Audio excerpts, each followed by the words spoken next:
السلام عليك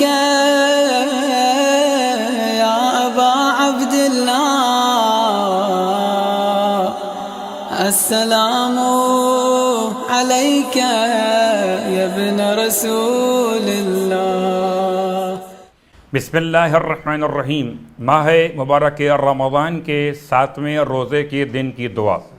اللہم اعنی فیہ علی صیامہ وقیامہ وجنبنی فیہ من حفواتہ وآثامہ وارزقنی فیہ ذکرک بدوامہ بتوفیقک یا ہادی المضلین۔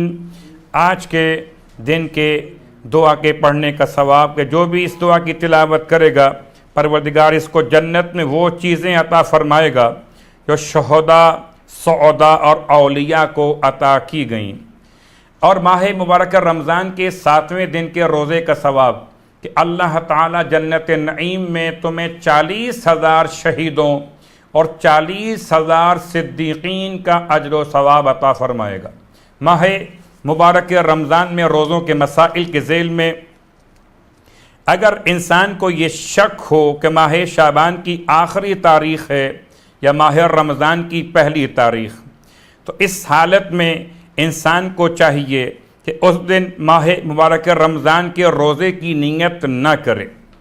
مولائی متقیان نے ارشاد فرمایا اگر کوئی شخص ماہ رمضان کی 7ویں رات 4 رکعت نماز پڑھے گا اور ہر رکعت میں الحمد کے بعد 13 مرتبہ سورہ انا انزلنا پڑھے گا تو خدا اس کے لیے جنت عدن میں 2 قصر سونے کے بنائے گا اور اگلے سال کے ماہ رمضان تک وہ اللہ کی امان میں رہے گا۔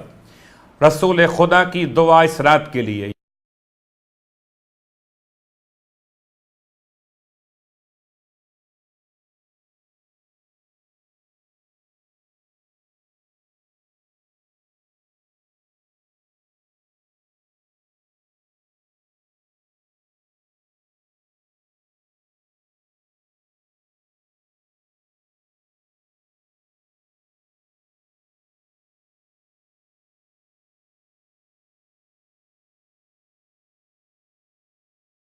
سورہ عادیات۔ اگر کوئی درد جگر کا مریض روزانہ سورہ عادیات 3 دفعہ تلاوت کرے تو صحت یاب ہو جائے گا۔ رسول خدا نے ارشاد فرمایا جو شخص روزانہ سورہ عادیات کی تلاوت کرے گا اسے پورے قرآن کے پڑھنے کا ثواب ملے گا اور وہ نظر بد سے محفوظ رہے گا، وہ مولائی متقیان کے ساتھیوں میں شمار ہوگا۔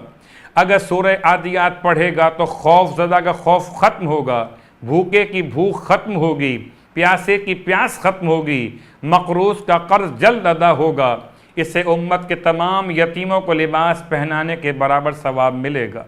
پروردگار سے التماس کہ خدا ہم کو ماہ مبارک رمضان کی دعا اور ماہ مبارک رمضان کے تلاوت قرآن کا شوق عطا فرمائے۔ والسلام علیکم ورحمۃ اللہ وبرکاتہ۔